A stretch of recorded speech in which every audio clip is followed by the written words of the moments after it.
This is the story of the Christine H, a traditional pilot gig built for the Clovelly Pilot Gig Club and launched July 2002. The Christine H was constructed by Donald Cawsey and Sid Ford in the neighboring port of Appledore. Formed in July 2001, the Clovelly Pilot Gig Club wanted to provide a much-needed social and recreational resource to the historic harbour. With the harbour at Clovelly dating back to the 14th century, and with its strong maritime heritage, the introduction of a pilot gig seemed the ideal way to help maintain the strong seafaring traditions of the village. A pilot gig is a 6-oared seagoing rowing vessel designed and built for both seaworthiness and speed. In the latter part of the 18th century, throughout the 19th century, and during the early parts of the 20th century, ports and harbours around the southwest peninsula might well have boasted a number of pilot gigs. Privately owned, as pilots of that era would have been self-employed, the gigs and their crews would literally race to incoming vessels as the first pilot to reach the incoming vessel would win the contract to safely guide the ship into port and on its onward journey up the Bristol Channel.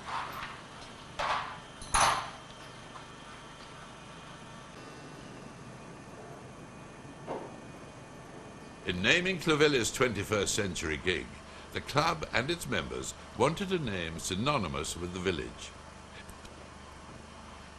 Christine Hamlin was patron of the village at the time when pilot gigs would have been plying their trade in the southwest coastal waters.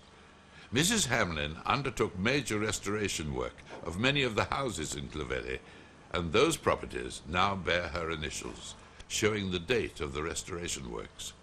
She was much loved by the villagers, and so it seemed very appropriate to name the gig Christine H in her honour.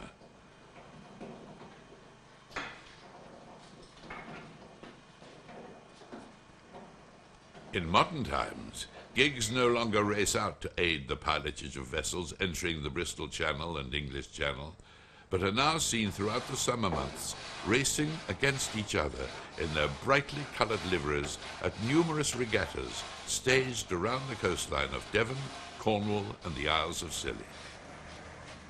Pilot gig racing is governed by the Cornish Pilot Gig Association, and all new gigs are constructed to very strict guidelines to ensure no unfair advantage is gained.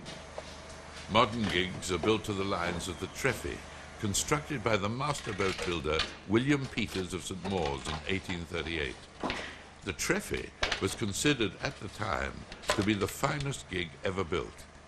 Furthermore, she remains in use and is rowed regularly by her owner's New Quay Rowing Club. During the building process, representatives of the association will monitor construction, and only when they are satisfied will the gig receive the seal of approval to race. Throughout this video, we will see the gig being constructed using traditional methods, and with the exception of modern power tools, the gig is constructed using exactly the same method now as was used by the early gig builders. Donald Cawsey and Sid Ford, brothers-in-law from Appledore, have been building boats for longer than either cares to remember. Although now retired, they boast more than 100 years of boat-building experience between them, having first served their apprenticeships together at the Torridge Side Yard of Sid's father, H. Ford and Son.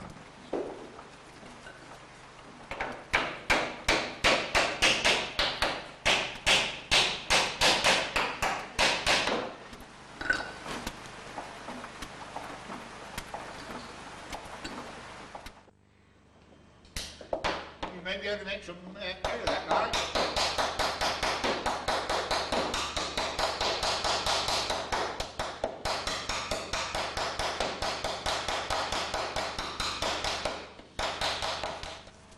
All gigs, regardless of their age, are constructed using the same materials with planks of elm and oak fittings.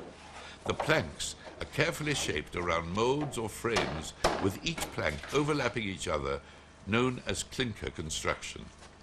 Each plank is riveted into place using copper rivets, and in total, some 4,000 rivets are used.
Come all you gigites, listen, and I'll tell you in this song about two brand new pilot gigs that are 32 feet long.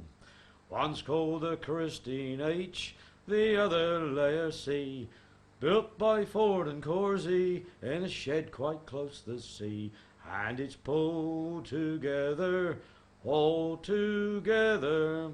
If you get it right, you'll keep her into weather.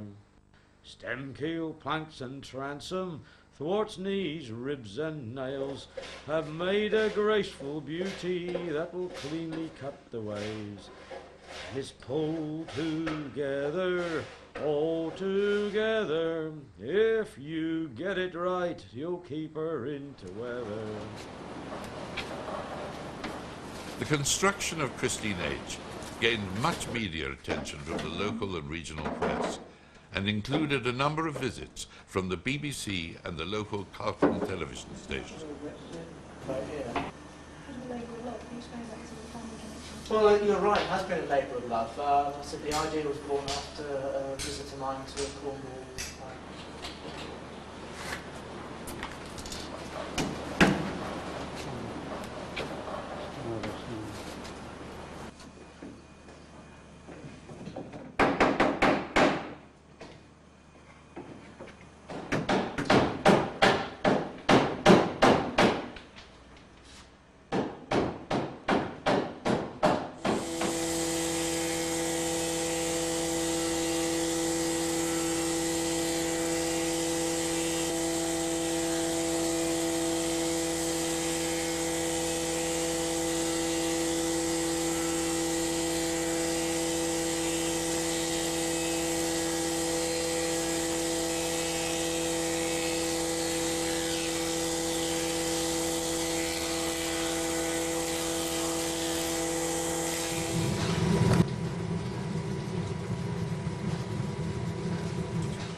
Once the shape of the gig is fully formed by the elm planks, thin strips of oak are heated with steam, allowing them to be easily bent into place and nailed and riveted on the inside of the elm shell.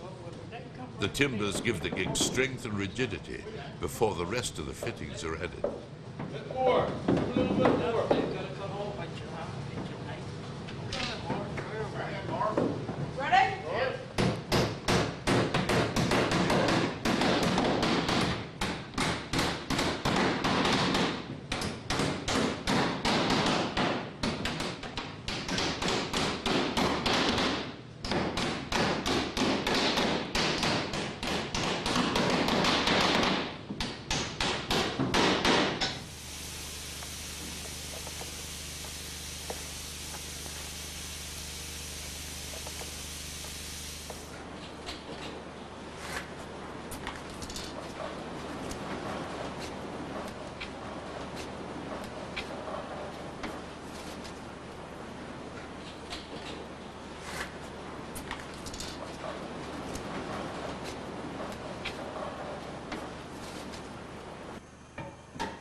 I'm almost the same. Yeah, I'd say probably red is nearer to it than copper beach, you know. But you just like these things, you don't... Once the bare boat is complete, she is ready to be sanded in preparation for her first coat of primer.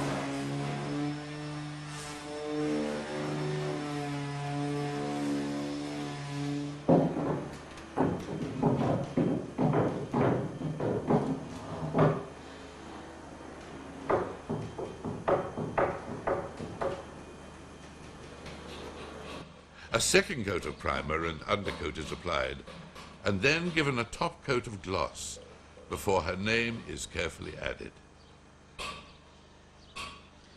I watch these boats grow daily, plank by plank up from the floor, and marvelled at the workmanship, and those lines I do adore.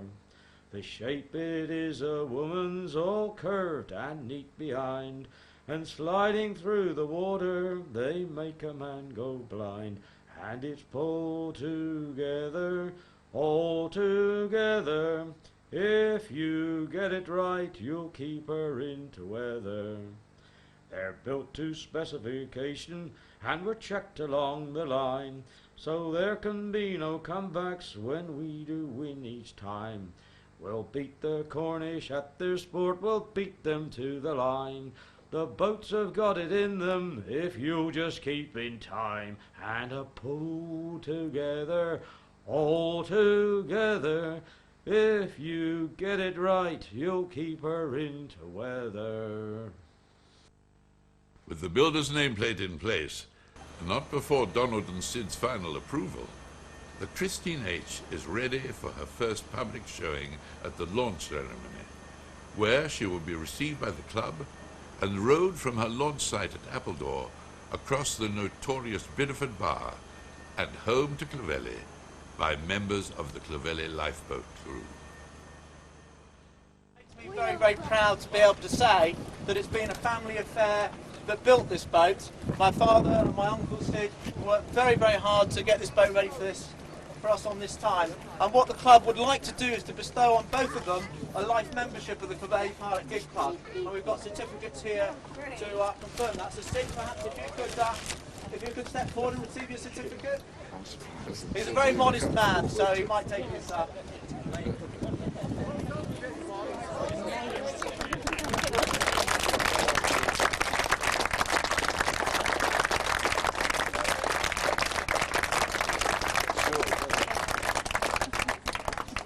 And finally, it makes me even prouder to invite my own father to come forward and receive his life membership as well.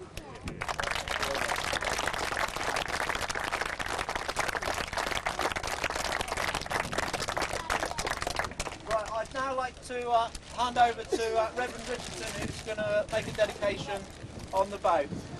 You chose men of the sea, fishermen from Galilee, to be your friends. You often sailed with them in their boats. So we ask your blessing today on this gig, for safety for all who will row in her. May she be a source of fun and enjoyment and entertainment as she's used in leisure and competition. May those who train in her learn through the discipline of teamwork, the wider discipline of life. May we pray you'll help all those who compete in her to be good sportsmen and women, generous when they win and able to enjoy the success of others when they lose. In Jesus' name we pray. Amen. Amen. Thank you, Andrew. Thanks for you to Mark. Yeah, Please give a round of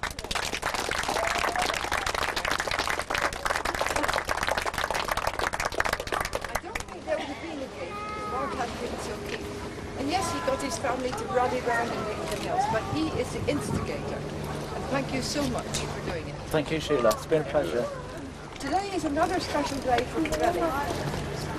And I thank you for inviting me to come and name the gig Christine H.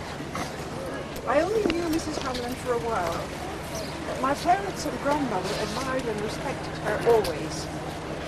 She was a remarkable lady, and like our Queen, took up the reins at about the same age.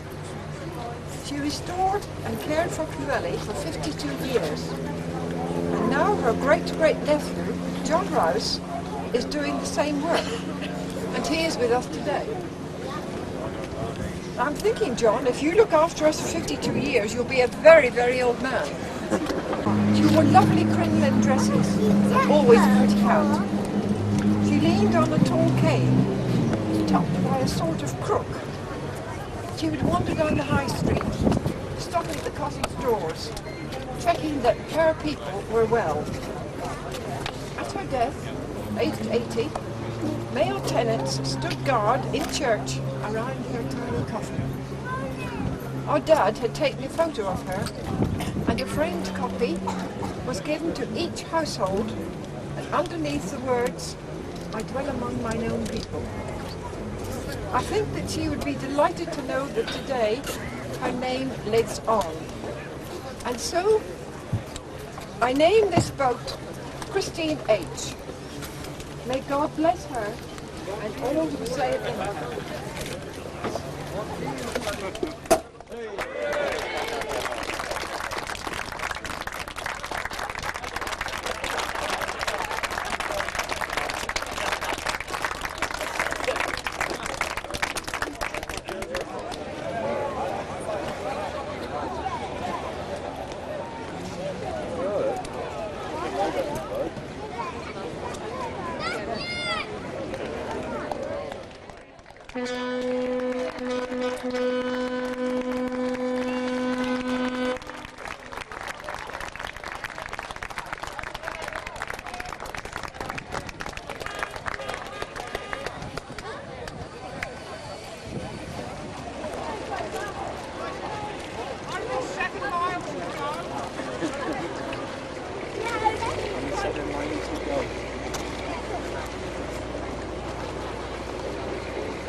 Built to specification and were checked along the line, so there can be no comebacks when we do win each time. We'll beat the Cornish at their sport, we'll beat them to the line. The boats have got it in them if you'll just keep in time, and a pull together, all together. If you get it right, you'll keep her into weather.